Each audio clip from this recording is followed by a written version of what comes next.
It is now my pleasure to introduce to you one of our two nonfiction mentors for this year, John Hildebrand.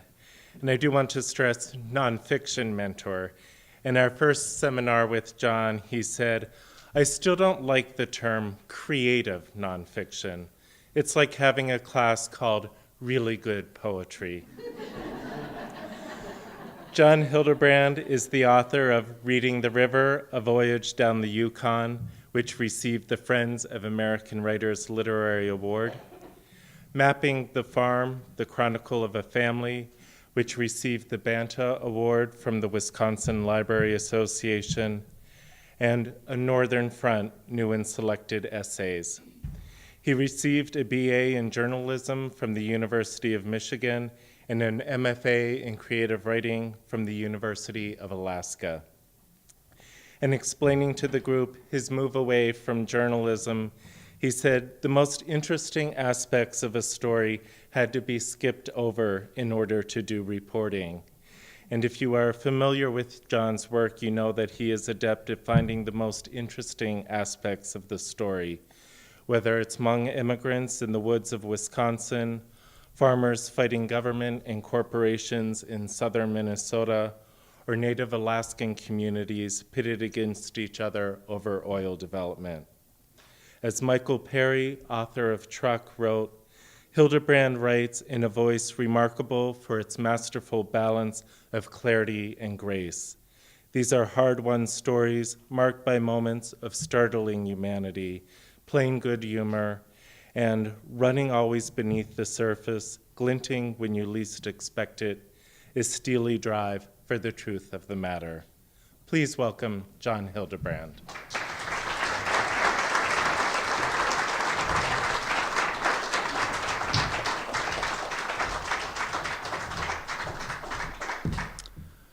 Well, I want to begin by thanking the Loft as well for giving me the privilege to work with so many great writers.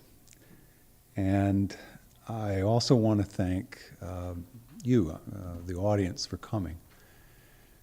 Writing is a terribly solitary activity. You sit in a room by yourself, luckily you're by yourself, bent over a keyboard for hours on end, essentially talking to yourself, and all the time you're thinking, how will this sound? How will it sound to the reader? So it's wonderful tonight that the reader shows up and we get to find out how it sounds. I thought I'd read two pieces. One's kind of light and one is a little more serious. One I'm kind of a main character, and the other I'm just sort of an observer. But the reason I picked these two pieces is geography. They occur only about 40, maybe 50 miles apart. And what I wanted to show is that we live in an interesting place. That as we suspected as children, this is the center of the world, and the universe radiates outward from it accordingly. So the first piece is from Mapping the Farm, and it's about a little town north of Rochester called Viola. And in Viola, every June, they have a festival called the Viola Gopher Count. And it began as a day when all the farm kids would come in with evidence of the gophers they had trapped and be paid by the township treasurer. And somehow out of that kind of grisly event came a parade and a carnival and a dance. I'll begin with the parade. We sit on the grass and watch a high school band blow past in plumed hats and maroon and yellow buccaneer outfits, followed by a caravan of old two-cylinder John Deere tractors that go farting down the road. The parade is short, but it seems longer because it comes around twice. Most of the floats alternate between the twin pillars of small-town life, commerce and religion. So staggered between Dairyland beef producers and Thronson LP Gas is the Iota Methodist Church Study Group, Growing in Faith. The Viola Gopher Gals float features a quilt to be raffled at tonight's dance, and 4 altar boys from Holy Redeemer Catholic Church share the bed of a pickup truck with a tilting, life-size plastic Jesus, arms outstretched as if to catch himself. The Olmsted County Dairy Princess slides past in a red convertible with her court, runner-ups who lack the princess's blonde pizzazz. The girls look young enough to enjoy riding on the backseat of a red convertible but old enough to understand that once you've been paraded down Main Street in your prom dress, there's nothing much left to do except leave. So their stiff-arm waves seem as much farewell as greeting. A short gap in the parade and a silvery float hoves into view, bearing a white-haired couple, the king and the queen of the Viola Gopher count, on what appears to be a scaled-down version of the Parthenon. Their placement at the end of the parade, so close on the heels of the youthful dairy princess and court, seems deliberately ironic, a comment on the relentless march of time, or a before and after picture of our lives, until I realized that the parade had simply come around again, and this is not the end, but the beginning of the dance. In the summer of 1946, Edward O'Neill, recently discharged from the Army Air Corps, escorted Frances Brewski to the Viola Gopher Count dance. She had arrived from Denver by plane that afternoon, and this was his first chance to show off the bride-to-be. They drove to Viola in a blue bullnose Chevy and stepped into a velvety night, still steaming from afternoon thunder showers. A crowd of grinning, sunburned men in open-neck shirts loomed ahead on the town hall steps. Too late, Frances realized she was overdressed. As she made her way toward them, her 3-inch heels sank deeper into the rain-soaked ground with every step. She sure made an impression, Ed recalls, in those high-heel shoes. He and Fran, my in-laws, are babysitting tonight, and he offers this comment as we head out the door for the dance. As if to make a point about parallel lives, heavy afternoon showers have again soaked southeastern Minnesota and brought a lot of farmers in from hayfields. A woman at the door of the town hall takes our $2 and stamps the back of our hands with an ink pad. The place is packed, every table staked out with purses and raincoats and plastic cups of beer, while their owners whirl on the dance floor.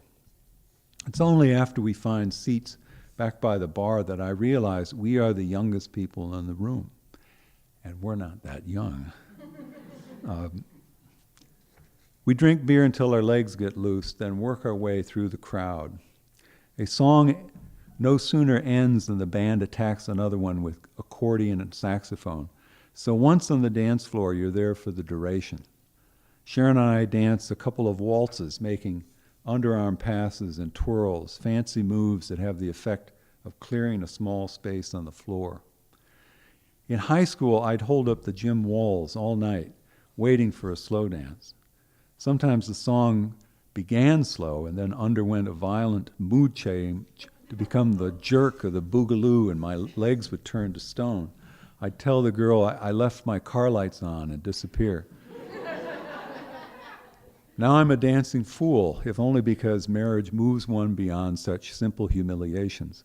Still, when the band announces something called a circle schottisch, I feel the old paralysis take hold. Before I can head back to the table, 2 circles form on the dance floor, men on the inside, women on the outside. Standing behind Sharon and slightly to the side, I take her hands in a pose that suggests the finale of a figure skating act.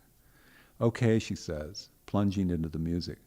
1, 2, 3 steps to the left, 1, 2, 3 to the right, kick out, then twirl your partner, and 1, 2, 3, forward, pass around to the next dancer. Got it? No. But the circle begins to revolve. Circles begin to revolve in opposite directions, sweeping my wife away and presenting me with a succession of older partners. After each twirl and exchange, there is a slight adjustment to the new partner's height and girth, and since I'm mostly watching my own feet, the sensation of passing a perfume counter. We hold each other at arm's length, avoid eye contact, and smile as we maneuver around the room. The band sings along to the tune of "You Can't Get to Heaven," which has kind of you repeat the line. Oh, you can't get to heaven. Oh, you can't get to heaven. No, you can't go swimming. You can't go swimming in a baseball pool, in a baseball pool. And you can't do a schottish. No, you can't do a schottish to a rock and roll band, to a rock and roll band. This is no rock and roll band. There's a blustery insistence to their oompas. And despite the open windows and ceiling fans, I'm sweating pitchers of beer. Round and round we go. 1, 2, 3, kick and twirl. I've almost got the steps down when a hard-eyed woman in a frilly Western outfit twirls twice and throws me off. But strangely enough, I'm enjoying myself. Dancing has never seemed so courteous, more of a social contract than a free-form performance art.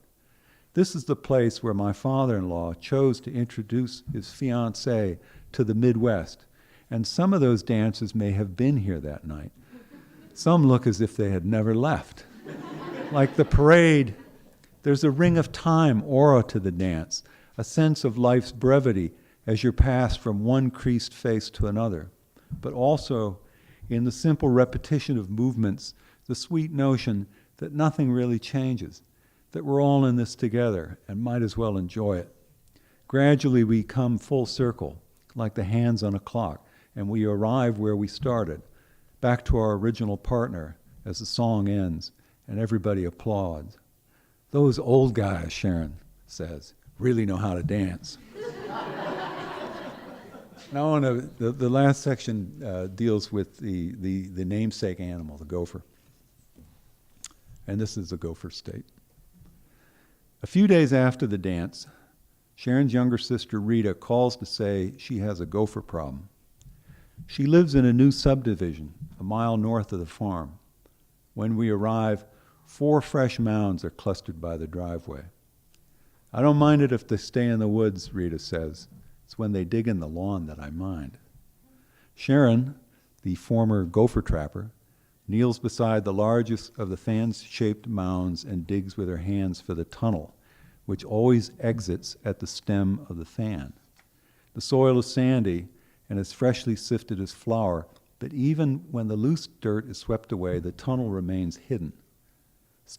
Finding a stick, she prods the ground until at last it caves in where the gopher has plugged the entrance with clay. The tunnel isn't much wider than my fist and slants downward, as much as 500 feet in length, with a network of chambers and lateral shafts linking the mounds, all belonging to a single animal, since the gopher is a solitary, territorial creature that will fight to the death over its burrow. Before Sharon sets the trap, I wriggle my fingers inside the tunnel and wonder if they might not look to the occupant like a many-headed earthworm. And here's what else I wonder. Do gophers carry a memory of the surface? And if the next time they emerged, it was to the grass of a subdivision instead of a hayfield, would they care? I've been reading up on gophers, since their lives remain such a mystery.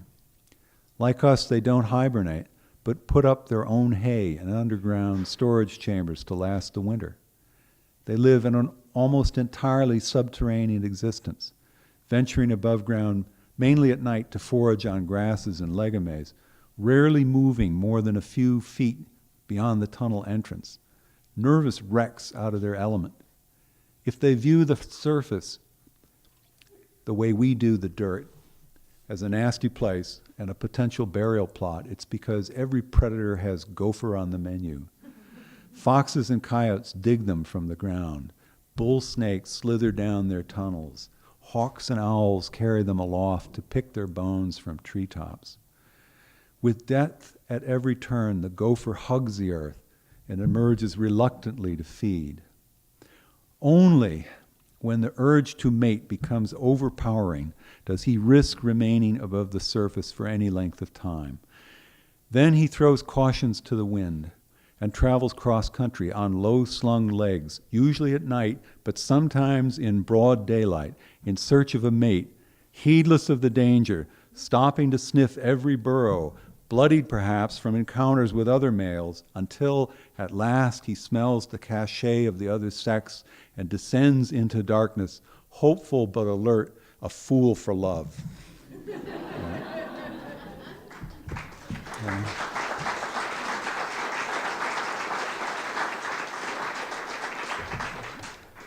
The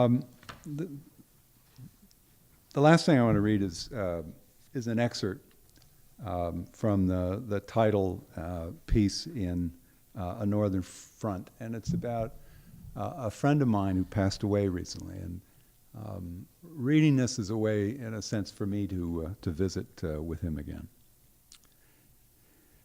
The Chippewa stretches a quarter of a mile across at the Ella boat landing, unless the river is cottoned in pre-dawn fog, in which case it seems as wide as an ocean. A dozen of us stood at the landing on an early September morning, poking flashlight beams into the mist and waiting for a boat to ferry us across. In the distance, a cow bawled. While the others joked among themselves in Hmong, I felt myself lost in a dense cloud of language that would part unexpectedly when, for instance, someone boomed into the darkness in English, "Where are you, Grandpa?" The Eau Claire telephone directory lists 49 entries under X, all of them Zhang's. 2 generations were represented at the landing, and a third was lost somewhere in the fog. Joby Zhang had invited me squirrel hunting with his family, and it was his father who was missing. When an hour passed and the boat still hadn't appeared, we launched my canoe to look for him. Joby held a flashlight in the bow, illuminating snags and sandbars as we drifted downstream. Ahead, through tatters of fog, we spotted a skiff dead in the water, its sole occupant straining against an oar. The power company, which operates a series of dams upriver, had cut the flow of water on the weekend to save for peak power demands, and in the process had stranded Joby's father on a sandbar. The Zhangs had carved their camp out of thick brush between the riverbank and abandoned railroad bed. The rest of the party, having arrived the night before, lounged on sleeping bags beneath a green tarp or else hunkered over a smoldering fire. In the montane forest of north-central Laos, the Hmong had hunted songbirds, squirrel, red deer, buffalo, wild pig, and monkey with homemade muskets and bamboo crossbows. In the 1960s, after the secret war began, they used M1s, M16, hand grenades, the full arsenal of democracy. Joby Zhang, his 13-year-old son Lars Zhang, and I followed the railroad tracks south through a canopy of overgrown hardwoods. At some distance from camp, we stopped so that Lars Zhang could practice shooting his father's new .22 at a maple leaf tacked to a tree. Every time the boy worked the bolt action, Joby would announce, "Safety first," in a manner so grave and quietly deliberate that it took me a moment to realize he wasn't repeating a hunter education slogan, but merely telling his son to push the safety forward so the rifle would fire. At 35, Joby was old enough to have fought in the secret war against the Pathet Lao and young enough to have graduated from an American high school. It's hard to know which was the more trying experience. He consulted a compass on a lanyard around his neck before he plunged into the woods. The fog had burned off, but the squirrels stayed hidden or else danced momentarily across the crowns of the tallest trees. Lars Zhang's job was to circle the tree and chase the squirrel into the open so his father could plink it with a .22. I didn't see the squirrel until it was free-falling, tumbling through the air to land with a soft humph among the fallen leaves. A couple more like it went into Joby's knapsack before he's headed back to camp. We bushwhacked north through stinging nettles and prickly ash, then along the stinking shore of a deadwater slough. How was this different, I asked him, from hunting in Laos? No tigers. Joe B. grew up in Mong Cha, a village in Jiangquan province. When he was a child, a tiger came into the village and killed some of the family's chickens. The next evening, the tiger returned and carried off a pig. Joby's father took the boy along to follow the tiger because the older man's hearing had been damaged in the war and he needed his son's ears for the pursuit. Through the jungle gloom, they followed the pig's strangled cries until they reached a spur of Phu Baya, at nearly 10,000 feet, the tallest mountain in Laos. I was younger than my son at the time, said Joby. My father asked me which way the tiger is going. And I said, that side of the mountain. And my father said, that's impossible. Are you sure? And I say, I'm certain. But I didn't understand the echo from the mountain, so we lost the trail. The next day we followed the right trail, and all we found of the pig was its head laying on the jungle floor. My father was angry at the loss of the pig because he knew the tiger would keep coming back until all our animals were gone. So he wired a hand grenade to the pig's head. That night I woke up to an explosion off in the jungle. And when my father followed the trail the next morning, he found the tiger had lost its head. In Hmong folklore, the tiger is a stock villain in cautionary tales in which children who wander too far from the village are devoured. A master of guile, the tiger can also appear in disguise or transform itself into human shape to trick widows into believing their husbands have returned from the dead. In a jungle full of bears and poisonous snakes, the tiger is the most feared creature, not because of its great strength, but because it possesses the dangerous ability to metamorphose, to change its stripes, to be one thing one day and something else another. In 1973, Joe B. took his father's place in Vang Pao's army at its mountain headquarters in Longchen. He was 12 years old and did not look out of place. As Hmong casualties mounted, the army's ranks were filled with boys and old men. Most everyone in between was dead. Flooded with refugees, Longchen had become the second most populated city in Laos. But the CIA spooks were gone. And very quickly to summarize, the United States abandoned its allies in the secret war and left them to fend for themselves. 3 years after the abandonment of Longchen, Joe B. joined his cousin in a month-long exodus south through the mountains and bamboo forest to the Mekong River. Scouting ahead of the main party, he reached the river, which stretched more than a mile across, wide enough to dwarf the water buffalo on the other side. Beyond it lay a refugee camp and an uncertain future. Waiting till dark, the men kicked across, using bamboo poles as floats. Centuries ago, when the Hmong still lived in China, they had a saying, "If you don't see the Yellow River, your heart will not be saddled." Joe B. understood this to mean that the courage of ignorance is stronger than the swiftest current. I'm going to skip ahead. Later that year, Joe B. ran for city council in Eau Claire, and I worked with him. It was the first time I had any experience with a political campaign. On a cold spring night, Joe B.'s campaign workers gathered at the committee manager's home to eat spring rolls and watch the election returns trickle in on TV. The competition included a bank vice president, a realtor, and 2 retirees in a race that clearly favored incumbents. At 8 p.m., Joe B. was in second place. An hour later, he dropped to third. The early totals represented only a few districts, so there was still hope. By midnight, the tide had turned and it was all over. Joe B. received just under 6,000 votes, winning a seat on the city council, the first Hmong elected to any city office in Wisconsin. He threw a victory celebration at his home near the airport. Tables were set up in the basement, and women brought noodles and spring rolls and sticky rice. We toasted Joby and one another with warm beer, the happy toast, the thank you toast, the welcome the guest toast. A shaman wished Joby a life as long as an unending river and the strength of a mountain, so that when the wind blew, he would remain unmoved. I was happy because my candidate had won. Joby was happy, but the happiest of all was Yang Kai Mua, who was head of the first Hmong family to settle in Eau Claire. He said, "It really means that this is our hometown.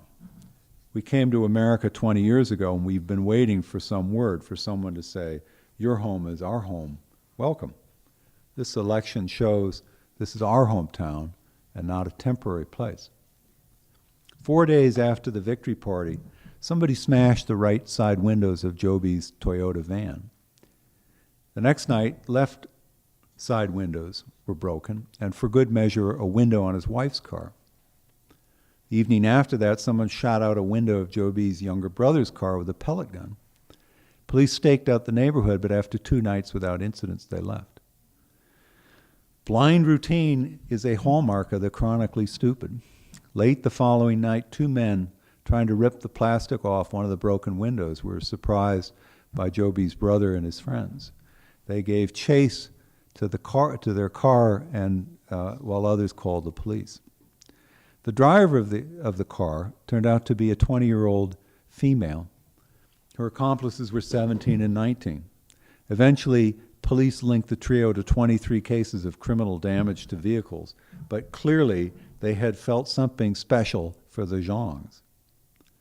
The classic struggle in American society is never a competition for the top, a foregone conclusion, but the kicking and shoving over who will occupy the bottom rung. The immigrant is despised not for his cultural differences, his strange language and cuisine, but for driving a better car. The Hmong, however, are unique among immigrant groups in that the cold shoulder they sometimes got may be linked to our own ambivalence about Vietnam. Perhaps the teenagers who trashed Joby's car had absorbed the dark brooding of adults who could not bear strangers returning home in place of sons and brothers lost in the war. Yang Kai Mua, who had reached Eau Claire before any of his countrymen, understood the frustration better than most. "Maybe you didn't come home with the same people," he said, "but with different people. Different color, different size, different shape. Maybe coming this way changes their faces. Maybe you were expecting someone else, but some people came back, and you should welcome them." Thank you.